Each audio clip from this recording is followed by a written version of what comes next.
Good evening and welcome back to the basic computer skills series. और इसमें हम unit number 11 अभी discuss कर रहे थे, which is working with reports. इस यूनिट में total we were discussing unit number 10, that is data security and analysis. Data analysis and security, इस यूनिट में अभी तक हमने जो चार टॉपिक्स हैं, चार में से तीन टॉपिक्स डिस्कस कर लिए हैं। First topic was describing sorting and filtering, explaining the methods to present data graphically using charts, and explain the steps to create and format charts. Last session में हमने ये तीनों टॉपिक्स कर लिए थे। सॉर्टिंग, फिल्टरिंग, चार्ट्स बनाना और charts कौन से किस केस में यूज होते हैं, ये सारी चीजें हमने पिछले कुछ सेशंस में कवर की थी। आज हमारा जो मेन डिस्कशन रहने वाला है वो रहने वाला है explain the methods of securing and protecting worksheets और a workbook and working with reports. ये पूरी यूनिट एंड दिस टॉपिक ये हम आज डिस्कस करने वाले हैं। तो यहाँ पे मैं आपको सीधे एक डेटा सेट पर ले चलता हूँ। एक डेटा सेट मैंने डाउनलोड किया है।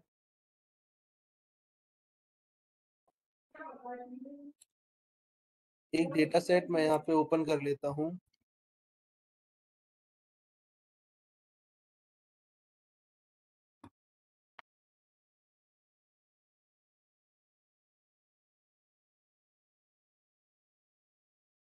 ये एक डेटा सेट है जो मैंने डाउनलोड किया है। ये कहीं पे भी आपको इंटरनेट पे इस तरीके के डेटा सेट्स मिल जाएंगे। इस डेटा सेट पर हम सबसे पहले बात करेंगे कि जो हमारा वर्कबुक है और वर्कशीट है, वर्कबुक और वर्कशीट्स को हम प्रोटेक्ट किस तरीके से कर सकते हैं। तो सीधे हम नोट्स वाले सेक्शन में अपने आ जाते हैं। नोट्स में आपके ओपन कर लेता हूँ। Unit number 10, data analysis and security. इसमें ये सारी चीजें जो ऊपर की हैं ये हम डिस्कस कर चुके हैं। एंड आज का जो हमारा टॉपिक है is related to protecting worksheets. हम वर्कशीट्स को किस तरीके से प्रोटेक्ट कर सकते हैं। तो security in Excel refers to the measures and features that helps to protect your Excel files, data and overall integrity of spreadsheet. यानी कि आपका जो भी डेटा है उस डेटा को सिक्योर रखने के लिए, आपके डेटा की इंटीग्रिटी को मेंटेन रखने के लिए हम वर्कशीट में प्रोटेक्शन यूज करते हैं। प्रोटेक्शन किस तरीके से यूज की जा सकती है, देखिए। सबसे पहला है जो पूरी की पूरी वर्कबुक है, आप उस वर्कबुक को सिक्योर कर सकते हैं। पूरी वर्कबुक सिक्योर करने का मेथड क्या है। वर्कबुक को सिक्योर करने के लिए दो तरह के मेथड हो सकते हैं। पहला मेथड है पासवर्ड प्रोटेक्शन।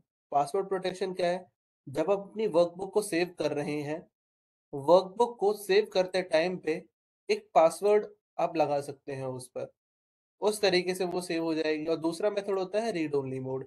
आप उस फाइल को रीड ओनली मोड में ओपन कराइए। तो इसमें क्या है, जब भी आप किसी यूजर को ये फाइल भेजेंगे तो वो जब ओपन करेगा वो उसमें कुछ भी एडिटिंग नहीं कर सकता है, वो सिर्फ उसको रीड कर सकता है। तो आइए देखते हैं किस तरीके से इसको किया जाता है। एक्सेल फाइल में ओपन कर लेता हूँ। ये ऑलरेडी सेव्ड फाइल है।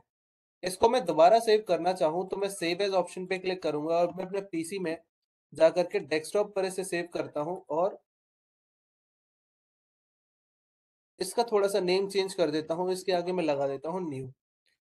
अब यहाँ पे मुझे क्या करना है, जब मैं इसको सेव कर रहा हूँ, जब भी कोई फाइल में पहली बार सेव कर रहा हूँ, मुझे उसको कोई नाम देना होगा। एंड टूल्स में जा करके मुझे टूल्स में जाना होगा एंड जनरल ऑप्शंस। टूल्स में जनरल ऑप्शंस में जाऊंगा तो यहाँ पे फाइल शेयरिंग में पासवर्ड टू ओपन एक पासवर्ड पूछेगा। यहाँ पे मुझे कोई भी पासवर्ड सेट करना है। मैं बहुत नॉर्मल सा पासवर्ड 1 2 3 4 5 1 2 3 4 5 ऑप्शन में यहाँ पे सेव कर पासवर्ड यहाँ पे दे देता हूँ और रीड ओनली रिकमेंडेड इसको टिक कर देता हूँ। मैंने एक पासवर्ड दे दिया सेव करते टाइम पे और रीड ओनली रिकमेंडेड को टिक कर दिया और मैंने इसको सेव किया। ये मुझसे दोबारा पूछेगा पासवर्ड एंटर करने के लिए, मैं पासवर्ड एंटर कर दूंगा और फाइल को कर दूंगा मैं सेव। अब जो फाइल मेरी सेव हो गई है, आप देखिए ये न्यू सुपरस्टोर यूएस 2015 ये फाइल मैंने अभी सेव करी है। नई फाइल बनाई है। इस फाइल को मैं ओपन करता हूँ। जैसे ही देखो मैं इस फाइल को ओपन करूंगा, इसको यहाँ ड्रैग करके ओपन कर लेता हूँ। Just second. इस फाइल को मैं ओपन कर रहा हूँ। तो जैसे ही ये फाइल मैं ओपन करूंगा, सबसे पहले मुझसे एक पासवर्ड पूछा जाएगा। मैं कुछ भी पासवर्ड डालता हूँ, मैंने अभी 123 डाला, पासवर्ड गलत है। The password you supplied is not correct, verify that caps lock key is off and be sure use the correct capitalization. यानी कि मैंने पासवर्ड यहाँ पे गलत डाला है, इसलिए मेरी वर्कबुक ओपन नहीं हो रही है। मैं इसको क्लोज करूंगा, मैं दोबारा ओपन करके देखता हूँ। अब मेरे को सही पासवर्ड डालना है, तो मैंने पासवर्ड सिलेक्ट किया था 12345। वो पासवर्ड मैंने डाला, ओके प्रेस किया। New superstore US Excel S X should be opened as read only mode unless you need to save changes to it। अब यहाँ पे हमसे पूछ रहा है, ये हमें यहाँ पे एक सजेशन दे रहा है। सजेशन क्या दे रहा है कि इस फाइल को रीड ओनली मोड में ही ओपन किया जाए, और अगर आपको कोई चेंजेस करने हैं तो इसको रीड ओनली मोड में मत ओपन करो। अगर आपको कोई चेंजेस नहीं करने हैं, सिर्फ फाइल को देखना है, तो आप इसको ये आप इसको ओपन कर सकते हैं रीड एंड राइट मोड में। मैंने नो पे क्लिक किया और ये file read and right mode में ओपन हो गई है। मैंने अभी क्या किया, मैंने पूरी वर्कबुक को प्रोटेक्ट किया है। यहाँ पे अब कुछ भी तब तक मैं नहीं कर सकता हूँ जब तक मैं पासवर्ड सप्लाई नहीं करूंगा। ये तो हो गया वर्कबुक को प्रोटेक्ट करने का मेथड। वापस हम अपनी उस फाइल को ओपन कर लेते हैं।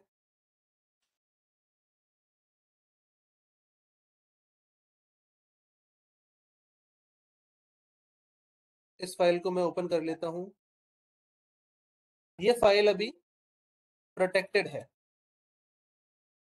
ठीक है। ये अभी वर्कबुक प्रोटेक्ट हुई है। दूसरा तरीका क्या होता है, यहाँ पर देखेंगे हम, वर्कशीट प्रोटेक्शन। अभी मैंने क्या किया था, मैंने प्रोटेक्ट किया था अपनी वर्कबुक को। अब मुझे करना है अपनी वर्कशीट को प्रोटेक्ट। किस तरीके से वर्कशीट को प्रोटेक्ट किया जाएगा, देखिए। ये जो नीचे है ऑर्डर्स, रिटर्न्स, यूजर्स, ये वर्कशीट्स है। वर्कशीट को प्रोटेक्ट करने का मेथड क्या होता है, वर्कशीट को प्रोटेक्ट करने के लिए जिस शीट को भी आप प्रोटेक्ट करना चाहते हो, उस शीट के ऊपर राइट क्लिक करना है। यहाँ पे एक ऑप्शन आएगा प्रोटेक्ट शीट। प्रोटेक्ट शीट पे हम क्लिक करेंगे। यहाँ पे सबसे पहले हमसे पूछेगा एक पासवर्ड। पासवर्ड सप्लाई कर देता हूँ 123। पासवर्ड मैंने इसमें सप्लाई कर दिया, ओके। अब मेरे को यहाँ पे कई सारी परमिशन से पूछ रहा है। परमिशन क्या है, पहले मैं इसको कैंसिल कर देता हूँ। मैं किसी भी कॉलम पे क्लिक कर रहा हूँ, अभी देखो यहाँ पे कितने सारे ऑप्शंस आ रहे हैं। मैं इस कॉलम को कट कर सकता हूँ, कॉपी कर सकता हूँ, insert, delete, clear content, format cell, column width, hide, unhide. ये सारे के सारे ऑप्शंस अभी एक्टिव हैं यहाँ पर।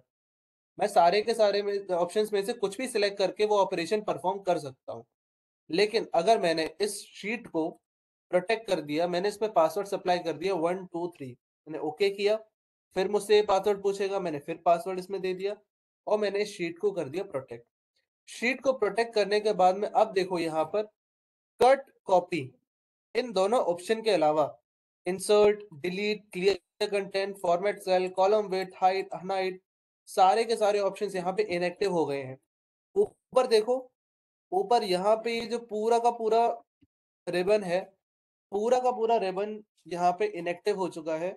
और यहाँ पे मेरे को कोई भी फीचर अब नहीं मिल रहा है कि मैं यहाँ पे फॉर्मेटिंग अप्लाई कर सकूं, मर्ज कर सकूं, रैप टेक्स्ट कर सकूं। यहाँ पे सारे ऑप्शन यहाँ पे देख लो, सारे ऑफ हो चुके हैं।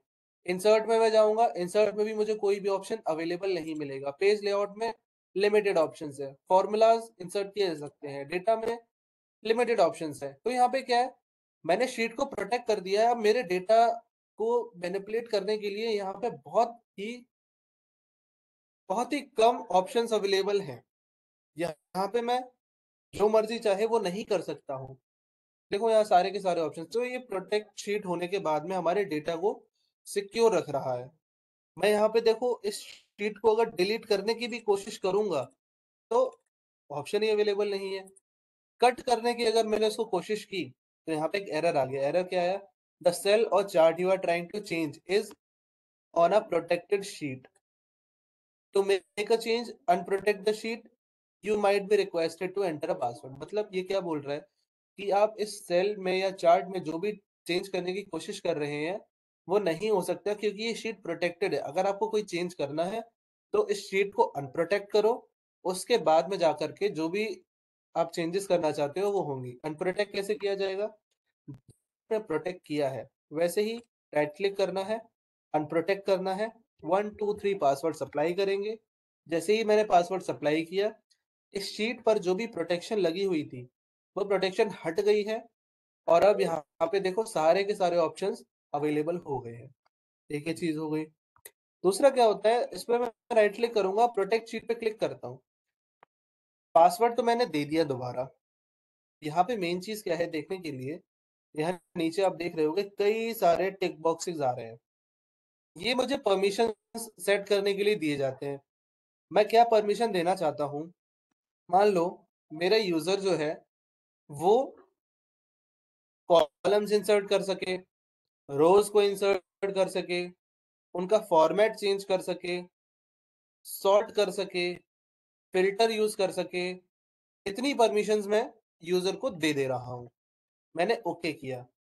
अब देखो मैं यहाँ पे राइट क्लिक करूंगा, पहले जो ऑप्शन अवेलेबल नहीं थे, इस नीचे के सारे ऑप्शंस अवेलेबल नहीं थे पहले, लेकिन अब मैंने परमिशन दे दी है कि यूजर जो हमारा है वो कॉलम को इंसर्ट तो कर सकता है, एक नया कॉलम इंसर्ट कर सकता है, पर उस कॉलम को डिलीट नहीं कर सकता। डिलीट करने की फैसिलिटी मैंने दी ही नहीं है। ये मैंने यहाँ पे प्रोटेक्शन लगा रखा है अपने शीट में। तो ये होता है शीट प्रोटेक्शन। शीट प्रोटेक्शन और कहाँ से मिलता है? शीट प्रोटेक्शन आपको मिल जाएगा जाकर के, अगर आप यहाँ डेटा रिव्यू कॉलम में, आप रिव्यू टैब में जाएंगे, रिव्यू टैब में अनप्रोटेक्ट शीट का ऑप्शन आ रहा है, मैंने 1 2 3 पासवर्ड सप्लाई किया, अनप्रोटेक्ट हो गई। प्रोटेक्ट शीट यहां से मैं क्लिक करता हूं तो एग्जैक्टली सेम वही फ्लोटिंग टूल बार ओपन होकर के आ गया जो मुझे राइट आ रहा था। मैंने प्रोटेक्ट वर्कबुक पे क्लिक किया तो वर्कबुक प्रोटेक्ट करने के लिए यहाँ पे एक मेरे पास पैनल ओपन हो गया। यहाँ पे मैं पासवर्ड सप्लाई करूंगा और ये पासवर्ड सप्लाई होगा। और जब भी मैं फाइल ओपन करूंगा वो फाइल ओपन होने से पहले पासवर्ड मांगेगा। ठीक है।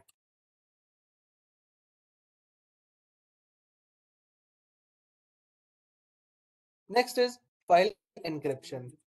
फाइल एनक्रिप्शन क्या होता है? Encrypt with a password. Excel allows you to encrypt a workbook with the password using advanced encryption standards, adding extra layer to the security.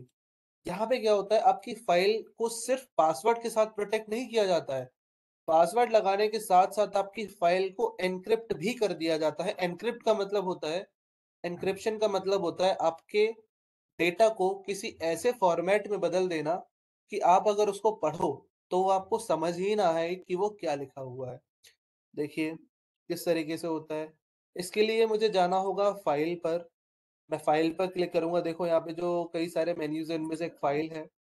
Info पे जाना होगा आपको। यहाँ पे सबसे पहला ऑप्शन मिल रहा है प्रोटेक्ट वर्कशीट। अब इसमें एनक्रिप्ट विद पासवर्ड, जो सेकंड ऑप्शन आ रहा है encrypt with password. Encrypt with password को आपको सिलेक्ट करना होगा। एक आपको पासवर्ड देना होगा जो ऑलरेडी आपने 1 2 3 4 5 मैंने पहले से दे रखा है। और जैसे ही आप ये पासवर्ड सेट करेंगे आपकी फाइल एनक्रिप्ट हो जाएगी और जब भी आपको इस फाइल को ओपन करना होगा आपको पासवर्ड की रिक्वायरमेंट होगी।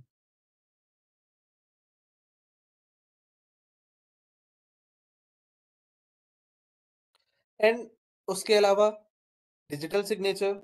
डिजिटल सिग्नेचर क्या होता है, डिजिटल सर्टिफिकेट क्या होता है, उसके बारे में हम आगे देखेंगे। And trusted documents and then protected views, ये और तरीके होते हैं, इसके बारे में आप पढ़िए। मेन जो तरीके जो वेज होते हैं जिनसे आप अपनी फाइल को प्रोटेक्ट करते हैं वो आपको यहाँ इन्फो में मिलेंगे। प्रोटेक्टिव वर्कशीट, हमने क्या क्या देखा? पासवर्ड से एनक्रिप्ट करना, प्रोटेक्ट शीट को शीट को प्रोटेक्ट करना, अपनी करेंट शीट को, रिस्ट्रिक्टेड एक्सेस देना, वर्कबुक को पासवर्ड से प्रोटेक्ट करना, ये सारी चीजें इसमें हमने देखी और ये हमें और कहाँ मिलती है? रिव्यू टैब में। रिव्यू टैब में भी हमको ये सारी चीजें मिलती हैं। उसके अलावा यहाँ से जब आप राइट क्लिक करके प्रोटेक्ट शीट पर जाते हैं, तो जब शीट को आप प्रोटेक्ट कर रहे होते हैं, वहां पे आप कुछ परमिशंस भी देते हैं। परमिशंस ऐसी कि अगर आपकी शीट प्रोटेक्टेड है, तो आप यूजर को कुछ लिमिटेड फंक्शंस ही परफॉर्म करने की परमिशन देते हैं कि जो यूजर है, जो भी यूजर जिसके पास ये फाइल है, वो एडिटिंग के तौर पे कोई सेल तो इंसर्ट कर सके, कोई रो या कॉलम इंसर्ट कर सके, लेकिन उसको डिलीट ना कर सके। एक बार अगर इंसर्ट कर दिया है, तो उसको डिलीट ना कर सके। डिलीशन की उसको हमने एक्सेस नहीं दी है।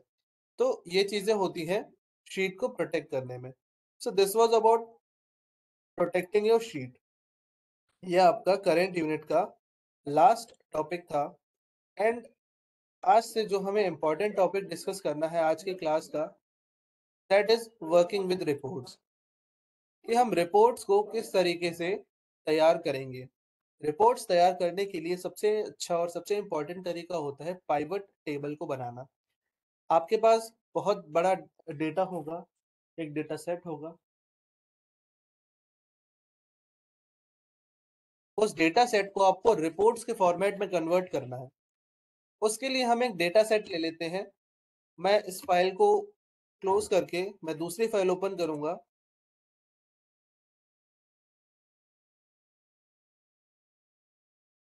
Just a minute.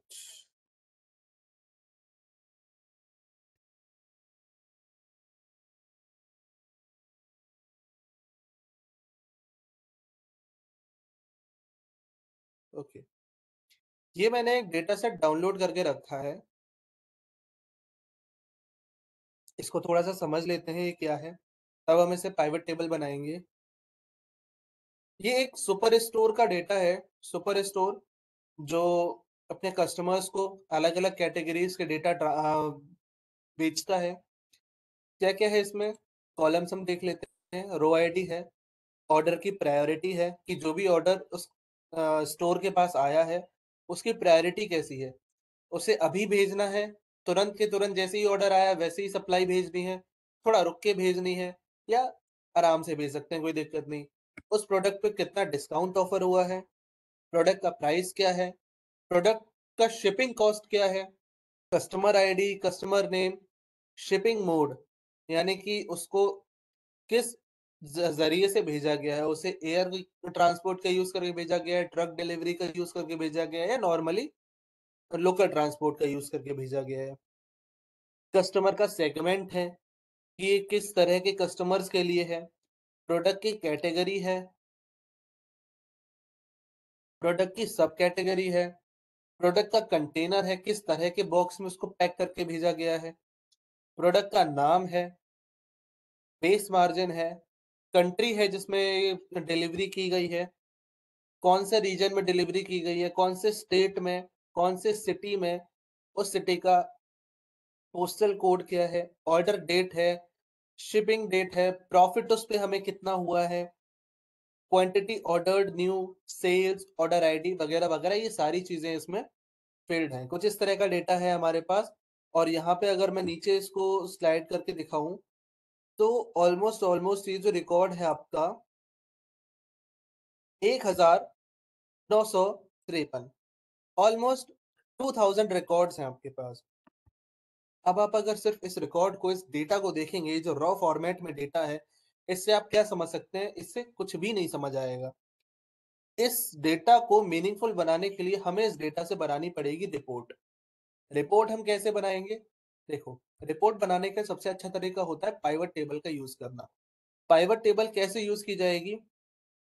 Insert tab में जाना है। इंसर्ट टैब में टेबल्स ग्रुप में सबसे पहला ऑप्शन मिलेगा पाइवट टेबल।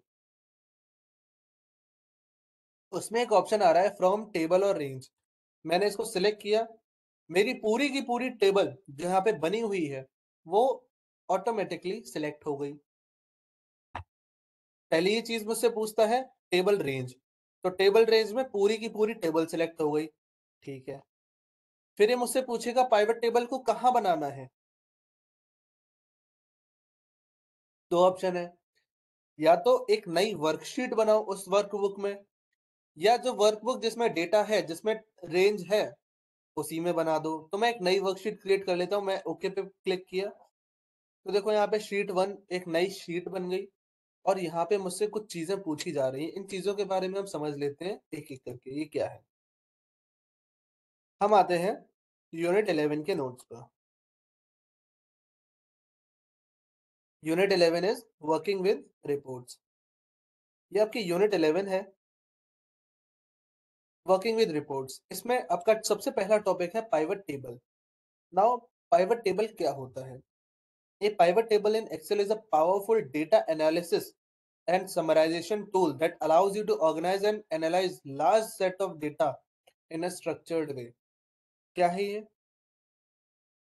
एक डेटा एनालिसिस का टूल है जिससे आप अपने बहुत बड़े अमाउंट के डेटा को समरी के फॉर्मेट में कन्वर्ट करते हैं, उसको डेटा को समराइज कर सकते हैं।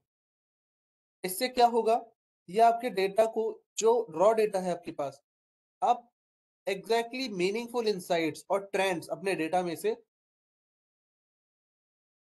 एक्सट्रैक्ट कर सकते हैं और उसके अलावा उस डेटा के बेस पर इन्फॉर्म्ड डिसीजंस ले सकते हैं।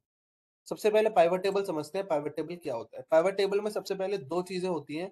एक होता है डेटा सोर्स। डेटा सोर्स क्या है हमारे पास?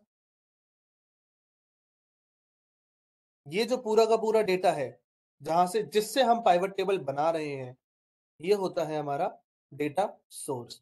ठीक है, ये हो गया हमारा डेटा सोर्स। उसके बाद अगला वर्ड क्या है? फिर है फील्ड्स। फील्ड्स क्या होते हैं? Data in a source range categorised into fields. यहाँ पे क्या होगा? मेरे डेटा के जितने भी हेडिंग्स हैं, ये सारे के सारे हेडिंग्स जो हैं, ये कन्वर्ट हो जाएंगे फील्ड्स में। किस तरीके से? यहाँ पे देखो, राइट हैंड साइड पे ये टेबल आ रही है, एक कुछ ऑप्शन आ रहा है, यहाँ पे मुझसे पूछ रहा है पाइवट टेबल फील्ड्स, यानी कि पाइवट टेबल जो बनानी है उसमें कौन कौन से फील्ड आप लेना चाहते हो। और यहाँ देखो, जितने भी मेरे पास हेडर्स थे, कॉलम हेडर्स थे, वो सारे के सारे यहाँ पे चेक बॉक्स में आ रहे हैं। और चार एरियाज मुझे दिए गए हैं। एक फिल्टर नाम का एरिया है, एक कॉलम नाम का एरिया है, एक रोज नाम का एरिया, एक वैल्यूज नाम का एरिया है। देखते हैं इसमें किस तरीके से काम करा जाएगा। Creating a pivot table. Pivot table को क्रिएट करने का प्रोसेस क्या है? Select the data you want to analyse. उस डेटा को सिलेक्ट कीजिए जो आप एनालाइज करना चाहते हैं। उसके बाद go to the insert tab and in the Excel ribbon and click on pivot table. ये प्रोसेस हम देख चुके हैं। हमें डेटा टैब में जाना है, उसमें इंसर्ट टैब में जाना है और वहां से हमको पाइवट टेबल इंसर्ट कर देनी है। पाइवट टेबल के फील्ड्स कौन कौन से होते हैं? सबसे पहला एक जो होता है main, that is values. Values क्या है? This is where you place the numeric data and you want to analyse such as sales, quantity and other measurable values. देखो यहाँ पर, ये है वैल्यूज। फोर्थ वाला कॉलम जो ऑप्शन है, यहाँ पे वो वाली वैल्यूज आती हैं जो नंबर फॉर्म में होती हैं। यहाँ पे आप सेल्स दे सकते हो, प्रॉफिट दे सकते हो, मार्जिन दे सकते हो, लॉस दे सकते हो। ऐसा डेटा यहाँ पे आएगा जो नंबर के फॉर्मेट में होगा। जरूरी है नंबर फॉर्मेट में होना उसका। और क्या होता है? और होते हैं हमारे पास rows and columns. These fields determine how data is organized in rows and columns. यहाँ पे रोज और कॉलम्स में आप कौन से डेटा को दिखाना चाहते हो। जो भी डेटा आपको दिखाना है उसको रो में लाओ और कॉलम में लाओ। And filters. फिल्टर फिल्टरिंग के लिए यूज होता है। चलो हम डायरेक्टली इसको देख लेते हैं कैसे अरेंज किया जाएगा डेटा को। Arranging data. Drag and drop fields into rows, column, values and filters areas in pivot field and you can move fields around to see data from different perspectives. Simple सा बात है, यहाँ पे हम देख लेते हैं। मान लो मुझे जो ये टेबल है, ऑर्डर्स नाम की ये टेबल है, इसको समराइज करना है। इसको समराइज किस तरीके से करना है? मुझे रो चाहिए। रो में क्या चाहिए? मैं प्रोडक्ट की कैटेगरी देखना चाहता हूँ। जैसे ही मैंने देखो इसको पकड़ा और यहाँ पे ड्रैग करके डाला, ड्रैग एंड ड्रॉप किया, तो यहाँ देखो लेफ्ट हैंड साइड पर, मैं इसको थोड़ा-सा ज़ूम कर देता हूँ। लेफ्ट हैंड साइड पर सारे प्रोडक्ट की कैटेगरीज़ आ गई, यानी कि हमारी कंपनी, हमारा जो सुपरमार्केट है, वो किन-किन प्रोडक्ट्स में डील करता है, यहाँ पे देखो ऑटोमैटिकली इंसर्ट हो गया। रो लेवल लिखा आ गया, सारे प्रोडक्ट्स आ गए और ग्रैंड टोटल आ गया। ठीक है, मैं रो में तो ये देखना चाहता हूँ और मैं कॉलम में ये देखना चाहता हूँ कि मेरे कंट्री में किस रीजन में, मेरे कंट्री के किस स्टेट में, मान लो ये अलग-अलग तरह के स्टेट्स आ गए। स्टेट्स काफ़ी ज़्यादा हो रहे हैं तो हम इसे ना लेकर के हम ले लेते हैं रीजन। यूएसए का डेटा है, यूएसए का डेटा क्या है? मैंने रो में लिया कि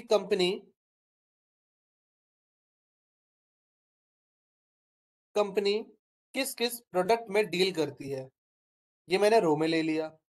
और region east, west, north, south के अकॉर्डिंग मैं देखना चाह रहा हूँ कि कौन-सा प्रोडक्ट ईस्ट में, सेंट्रल में, साउथ में, वेस्ट में किस तरह की उसकी परफॉर्मेंस है। ये तो मैंने ले लिए फील्ड्स कौन से, रोज़ और कॉलम्स वाले। अब मुझे इंसर्ट करनी है वैल्यूज़। वैल्यूज़ मैं कौन-सी इंसर्ट करूँगा? मुझे प्रॉफिट देखना है रीजन वाइज़। मैं प्रॉफिट वाले कॉलम को उठाऊँगा और उसको यहाँ पे इंसर्ट कर दूँगा। अब देखो डेटा बहुत अच्छी तरीके से समराइज़ फॉर्म में यहाँ पे मेरे सामने आ गया है। किस तरीके से? अब फर्नीचर है, मुझे अपने कंपनी का फर्नीचर देखना है। सेंट्रल एरिया में तो मेरे को इतना प्रॉफिट मिल रहा है, ठीक है। ऑफिस सप्लाइज़ अगर मैं सेंट्रल एरिया में भेज रहा हूँ तो इतना प्रॉफिट मिल रहा है। टेक्नोलॉजी रिलेटेड आइटम्स अगर मैं प्रोडक्ट्स भेज रहा हूँ तो मुझे इतना मिल रहा है। और टोटल जो सेंट्रल पार्ट है अमेरिका का, यूएसए का, उससे मुझे इतना प्रॉफिट मिल रहा है। लेकिन यही अगर मैं ईस्ट में जाऊँ, तो ईस्ट में मुझे फर्नीचर भेजने पे प्रॉफिट नहीं हो रहा बल्कि लॉस हो रहा है। ऑफिस सप्लाइज़ प्रॉफिट में है, टेक्नोलॉजी सप्लाइज़ प्रॉफिट में है। ओवरऑल अगर देखा जाए तो मैं प्रॉफिट में हूँ यहाँ पे, मुझे कोई दिक्कत नहीं होगी। लेकिन यही अगर मैं साउथ में आ जाऊँ, तो साउथ में फर्नीचर की तो अच्छी ठीक-ठाक मेरे को इनकम मिल रही है। लेकिन ऑफिस सप्लाइज़ और टेक्नोलॉजी के आइटम सप्लाई करने पर मैं लॉस में हूँ। ओवरऑल अगर देखा जाए, तो साउथ में मेरी कंपनी अगर मेरे सुपरमार्केट से अगर फर्नीचर वो आइटम सप्लाई हो रहे हैं, तो मैं ओवरऑल लॉस में हूँ। वेस्ट में ओके परफॉर्मेंस है। ग्रैंड टोटल अगर देखा जाए, तो इन सब का ऐड कर लो, इतना मेरे को प्रॉफिट हो रहा है। हर एक कैटेगरी का देखना है तो फर्नीचर से मुझे इतना प्रॉफिट हो रहा है, ऑफिस सप्लाईज से मुझे इतना प्रॉफिट हो रहा है और टेक्नोलॉजी से इतना प्रॉफिट हो रहा है। अब इस डेटा के बेसिस पे जो डेटा समराइज्ड फॉर्म में मेरे सामने आया है, इसके बेसिस पे मैं डिसीजन ले सकता हूँ। डिसीजन मैं क्या ले सकता हूँ कि जो साउथ वाला एरिया है, वहाँ पे सिर्फ़ और सिर्फ़ फर्नीचर की डिमांड है, तो मैं वहाँ पे सिर्फ़ फर्नीचर भेजूँगा। ऑफ़िस सप्लाइज़ और टेक्नोलॉजीज़ को मैं वहाँ नहीं भेजूँगा। जहाँ पे उसकी डिमांड है, सेंट्रल में है, ईस्ट में है, वेस्ट में है, मैं उसकी सप्लाई को वहाँ पे ज़्यादा बढ़ाऊँगा। जहाँ लॉस हो रहा है, तो इधर मैं सप्लाई को कम कर दूँगा। तो ओवरऑल जो मेरा लॉस इस जगह पे आ रहा है, इसको मुझे कन्वर्ट करना है प्रॉफ़िट में। वो बाद में मार्केटिंग डिपार्टमेंट का फैसला होगा, उनका डिसीज़न होगा कि उन्हें किस तरीके से आगे अपने ऑपरेशंस को कैरी आउट करना है। एज़ अ डेटा एनालिस्ट हमने यहाँ पे एनालाइज़ करके दिया कि भाई आपका जो साउथ रीजन है, साउथ रीजन में हमको इस टाइम पे प्रॉफ़िट नहीं हो रहा है, हमें लॉस फेस करना पड़ रहा है, ठीक है।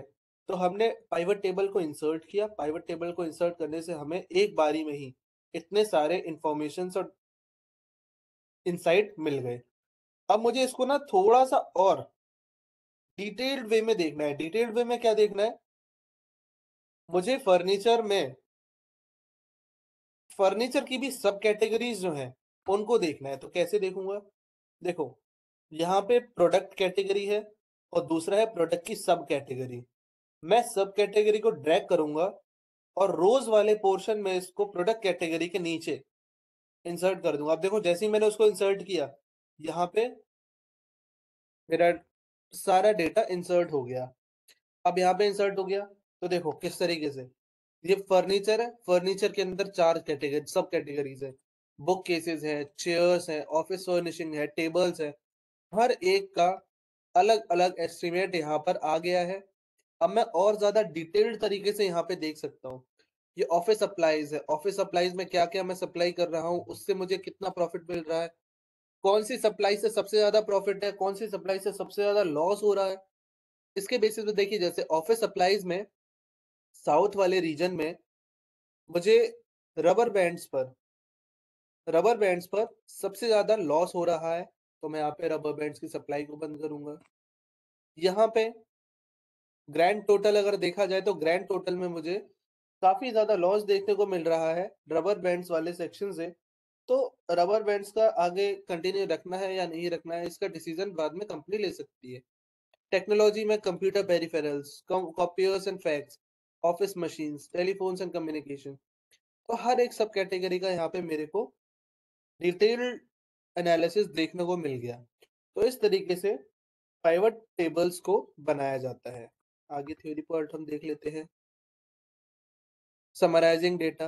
अब यहाँ पे क्या है, values in the values area can be summarised using various functions like sum, average, count, min, max etcetera. क्या मतलब है इसका देख लेते हैं हम। अभी देखो यहाँ पे जो वैल्यूज मैं शो कर रहा हूँ, ये क्या है, ओवरऑल बुक केसेस का सेंट्रल एरिया में मैंने ऐड कर दिया पूरी तरीके से। तब मैं यहाँ पे देख रहा हूँ मेरे पास कितना ओवरऑल अमाउंट बन रहा है। अगर मैं मैक्सिमम देखना चाहूँ, मुझे मान लो सम नहीं देखना है, मुझे मैक्सिमम देखना है, मैक्सिमम किससे ज्यादा प्रॉफिट मिला है, तो मैं यहाँ क्या करूंगा, राइट हैंड साइड पर देखिए सम ऑफ प्रॉफिट वाले एरिया में मैंने वैल्यू फील्ड सेटिंग्स पर क्लिक किया। अब यहाँ पे मेरे सामने एक फ्लोटिंग टूलबार ओपन होके आया। यहाँ मैं क्या करूंगा, मुझे काउंट लिखना है, मुझे एवरेज करना है, मुझे मैक्स करना है। यहाँ पे मैक्स देख लेता हूँ। मैंने मैक्स पे क्लिक किया। अब देखो यहाँ पे मैक्सिमम प्रॉफिट जो मेरे को मिला होगा, सारी क्वांटिटीज बदल गई और मैक्सिमम प्रॉफिट जहां से भी आया होगा वो मैक्सिमम प्रॉफिट मुझे दिख जाएगा। इसको मैं मैक्सिमम प्रॉफिट नहीं देखना चाहता हूँ, मैं मिनिमम देखना चाहता हूँ, मुझे मिनिमम दिख जाएगा। मिनिमम प्रॉफिट मुझे कहाँ से आ रहा है, लॉस मुझे सबसे ज्यादा कहाँ से हो रहा है, उस प्रोडक्ट को मुझे आगे बढ़ाना चाहिए कि नहीं बढ़ाना चाहिए, मुझे और किसी तरीके से देखना है। तो यहाँ पे अलग-अलग वैल्यूज दी गई हैं।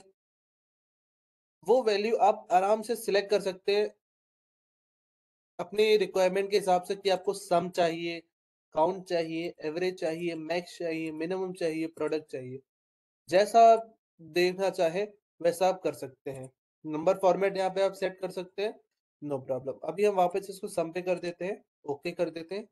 ये हो गया हमारा पाइवट टेबल। ये जो बहुत लंबा सा हमारा डेटा था, ऑलमोस्ट 2000 आपके रिकॉर्ड्स थे, इसको देख करके आप किसी भी तरह का कोई भी डिसीजन नहीं ले सकते। पूरे दिन इसको बैठे रहो, देखते रहो, इसके बेसिस पे आप कोई डिसीजन नहीं ले सकते। लेकिन जैसे ही मैंने इसको कन्वर्ट किया एक पाइवट टेबल की फॉर्म में, अब देखो यहाँ पे पाइवट टेबल बड़ी सुंदर सी बन के आई है। अब हम और क्या कर सकते हैं, और यहाँ पे क्या मेन मेन चीजें हैं देख लेते हैं। जैसे ही मैंने पाइवट टेबल पे क्लिक किया, ऊपर दो नए टैब आ गए। एक पाइवट टेबल एनालाइज और दूसरा पाइवट टेबल डिजाइन। डिजाइन देख लेते हैं, डिजाइन में क्या क्या है। पाइवट टेबल का हम इस तरीके से देखो डिजाइन चेंज कर सकते हैं। कई अलग अलग तरह के डिजाइन दिए गए हैं। जैसा डिजाइन हमको चाहिए हम वैसा डिजाइन यहाँ पे लगा देंगे। इस तरह का डिजाइन हमने ले लिया। हम रोज ब्रांडेड लेना चाहते हैं, कॉलम्स ब्रांडेड लेना चाहते हैं, कॉलम हेडर हाईलाइट करने या नहीं करने, रो हेडर हाईलाइट करने हैं या नहीं करने हैं, तो वो आपके ऊपर पूरी तरीके से डिपेंड करता है। आपको करना है जैसा आपको डिजाइन चाहिए, आप इसकी फॉर्मेटिंग चेंज कर सकते हैं।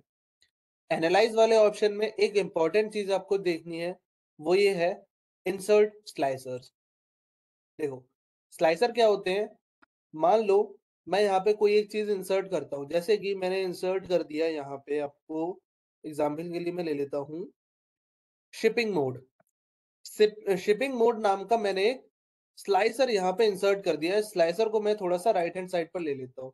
देखो ये स्लाइसर है। यहाँ पे स्लाइसर का काम क्या होता है, देखो शिपिंग मोड है, तीन ऑप्शंस आ रहे हैं, डिलीवरी ट्रक, एक्सप्रेस एयर और रेगुलर एयर। मैं डिलीवरी ट्रक पे क्लिक करूंगा देखो मैंने जैसे ही डिलीवरी ट्रक पे क्लिक किया, टेबल देखना ऑटोमेटिकली चेंज हो जाएगी, ऑटोमेटिकली अपडेट हो जाएगी। अब यहाँ पे सिर्फ़ और सिर्फ़ वही डेटा शो हो रहा है, वही आइटम शो हो रहे हैं, जिन्हें डिलीवरी ट्रक के ज़रिए भेजा गया है। इससे हमें क्या पता चला कि ईस्ट और साउथ में जो ऑफ़िस फर्निशिंग वाला आइटम है और टेक्नोलॉजीज़ में कॉपियर एंड फैक्स वाला आइटम है, ये डिलीवरी ट्रक से भेजा ही नहीं जा रहा है, इसको एयर के मीडियम से भेज रहे हैं। जैसे ही मैंने एक्सप्रेस एयर पे क्लिक किया, तो एक्सप्रेस एयर वाले मीडियम से जितना भी आइटम डिलीवर किया जा रहा है, वो सारा का सारा आ गया। रेगुलर एयर पे क्लिक किया, तो रेगुलर एयर के थ्रू जितना भी डेटा भेजा जा रहा है, वो जितना भी आइटम भेजा जा रहा है, वो सारा का सारा मेरे सामने आ गया। ये कार्ड मेरे को हटाना है, मैं इधर एक तो पहले फ़िल्टर हटाऊँगा, ये फ़िल्टर लगाना होता है। फ़िल्टर हटाया, डिलीट किया, कार्ड हट गया। पाइवट टेबल एनालाइज़ में गया, इंसर्ट स्लाइसर पे गया। अब मुझे किसी और चीज़ के अकॉर्डिंग देखना है, जैसे मैं यहाँ पे देखना चाहता हूँ प्रोडक्ट कंटेनर कैटेगरी के अकॉर्डिंग। ये मैंने प्रोडक्ट कंटेनर सेलेक्ट कर लिया। प्रोडक्ट कंटेनर में मैं देखना चाहता हूँ कि कितने ऐसे बॉक्सेस हैं जिनसे मुझे प्रॉफ़िट मिल रहा है और जो स्मॉल पैकेज में जा रहे हैं। तो स्मॉल पैकेज में ये सारे आइटम्स आ गए, स्मॉल बॉक्स में ये सारे आइटम्स आ गए, लार्ज बॉक्स में इतने आइटम आ गए, जंबो बॉक्स में इतने आइटम आ गए, रैप बैग में इतने आइटम्स आ गए। फ़िल्टर हटाना है, फ़िल्टर हटा दो। तो इस तरीके से आप मल्टी सिलेक्ट भी कर सकते हो। मल्टी सिलेक्ट किस तरीके से किया जाएगा? देखो यहाँ पे जो क्लियर फ़िल्टर के बगल में ऑप्शन आ रहा है, मल्टी सिलेक्ट। मैं जानना चाहता हूँ कि लार्ज बॉक्स, मीडियम बॉक्स और स्मॉल बॉक्स, इन तीनों को मिलाकर के कहाँ-कहाँ कितना प्रॉफ़िट मिल रहा है मुझे पर्टिकुलर किसी कैटेगरी से, वो यहाँ पे मुझे पता चल जाएगा। मैं यहाँ पे मल्टीपल फ़िल्टर्स लगा सकता हूँ। तो ये होता है फ़िल्टर लगाने का तरीका। आई होप आपको ये अच्छी तरीके से समझ आया होगा कि पाइवट टेबल आप कैसे बनाएँगे, पाइवट टेबल में किस तरीके से आप फ़िल्टर लगा सकते हैं, पाइवट टेबल का फ़ॉर्मेट किस तरीके से बदला जाएगा। इसके बाद नेक्स्ट इम्पोर्टेंट चीज़ आती है पाइवट चार्ट। पाइवट चार्ट क्या होता है? पाइवट चार्ट को इंसर्ट कैसे करते हैं? देख लीजिए, बहुत सिंपल सा तरीका है। जैसे आपने पाइवट टेबल इंसर्ट की, मैं वापस आता हूँ ऑर्डर्स पे। ऑर्डर्स पे आऊँगा, इंसर्ट पे क्लिक करूँगा, पाइवट टेबल पे क्लिक करूँगा। यहाँ सॉरी, ये पुराने वाले उसमें आता है पाइवट एनालाइज़। अब ये जो मैंने पाइवट चार्ट बना लिया है, पुराने वर्ज़न्स में मैंने देखा था, पुराना वर्ज़न जो था 2010 में मैंने एक बार देखा था, तो वो इंसर्ट पे ही पाइवट टेबल इंसर्ट करने का भी ऑप्शन आता है। एक बार मैं उसको क्लियर कर देता हूँ। Word, MS word 2010 insert, and insert here we have oh, not word, sorry, excel.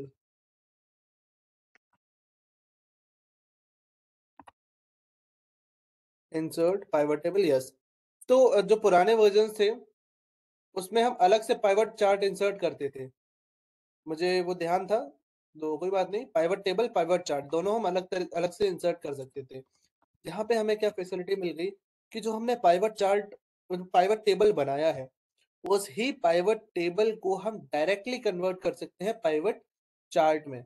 ये जो समराइज्ड डेटा है, इस समराइज्ड डेटा से जो हमारा चार्ट बनेगा, वो बहुत ही एफिशिएंट चार्ट होगा। देखो क्या है, सिंपल सा मैं यहाँ पे जाऊँगा, पाइवट टेबल एनालाइज़ वाले ऑप्शन में, टूल्स वाले ग्रुप में पहला ऑप्शन है पाइवट चार्ट, उस पे मैं क्लिक करूँगा।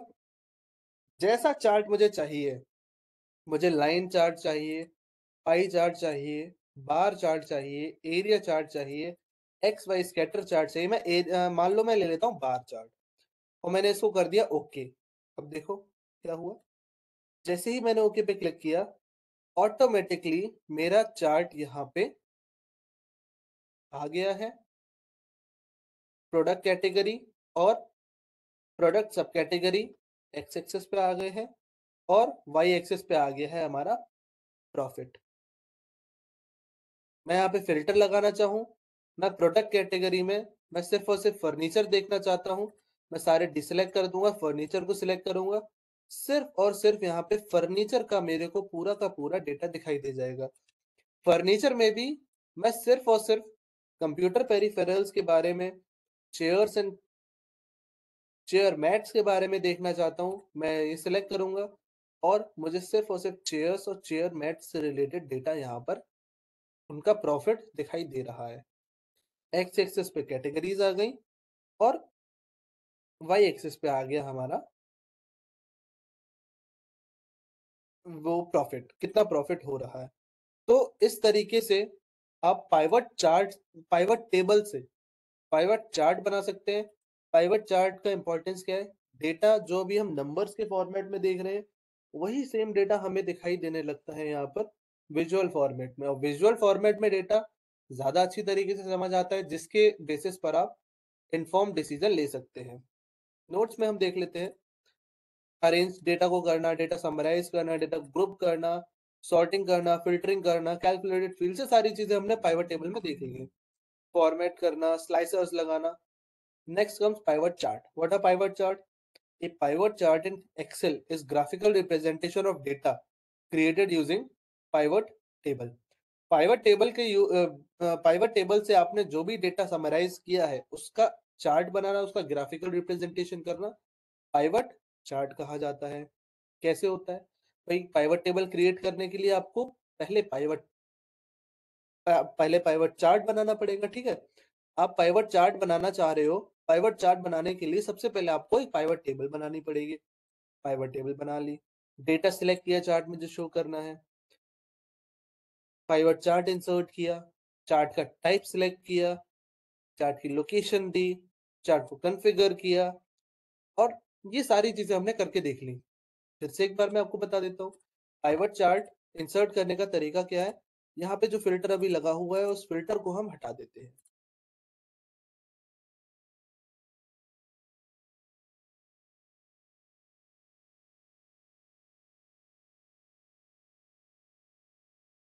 यहाँ पे जो फिल्टर लगा है, फिल्टर मैंने हटा दिया। क्या करना है? सिंपल सा, मुझे अपने पाइवट टेबल को सिलेक्ट करना है, पाइवट टेबल एनालाइज ऑप्शन को ओपन करना है, इसमें पाइवट चार्ट वाला ऑप्शन आ रहा है। जो पाइवट चार्ट मुझे चाहिए, इस बार मैं पाइवट कॉलम चार्ट 3D वाला सिलेक्ट कर लेता हूँ, ओके करूंगा, एंड दैट्स इट। मेरा पाइवट चार्ट यहाँ पे ऑटोमेटिकली इंसर्ट हो गया, चार्ट बन चुका है। चार्ट जिस तरीके से मैंने लास्ट क्लास में बताया था, इसमें मैं डेटा लेबल्स को ओपन कर सकता हूँ। डेटा लेबल्स यहाँ पे ओपन किया, बहुत असर सी मच गई है। तो हमने कल देखा था डिसएडवांटेजेस ऑफ कॉलम चार्ट में। कॉलम चार्ट का डिसएडवांटेज क्या होता है? जब डेटा बहुत ज्यादा हो हमारे पास, जब बार्स बहुत ज्यादा हो, तो डेटा बहुत ज्यादा क्लटर्ड हो जाता है, तो हम डेटा लेबल्स नहीं लेंगे। तो इस तरीके से आप जितने भी चार्ट के ऑप्शंस है, वो सारे के सारे चार्ट ऑप्शंस आप यहाँ से एक्सप्लोर कर सकते हो। डेटा के फॉर्मेट चेंज कर सकते हो, डिजाइन चेंज कर सकते हो, जैसा डिजाइन आप रखना चाहो वैसा डिजाइन आप रख सकते हो। अपनी नीड के अकॉर्डिंग आप जो चाहें वो आप चार्ट्स के साथ में कर सकते हैं। चार्ट आपके सामने इंसर्ट हो चुका है, किस तरीके से चार्ट बनेगा, कैसे उसको इंसर्ट किया जाएगा, वो सारी की सारी और चार्ट से रिलेटेड सारे ऑप्शंस आपके लास्ट क्लास में कंप्लीट हो चुके हैं। So I hope pivot table, pivot chart से रिलेटेड सारी चीजें आपको अच्छी तरीके से समझ आई होंगी। और इसी के साथ हमारा आज का सेशन यहीं पर खत्म होता है। इससे रिलेटेड अगर कोई भी आपको डाउट हो तो आप कमेंट बॉक्स में पूछ सकते हैं।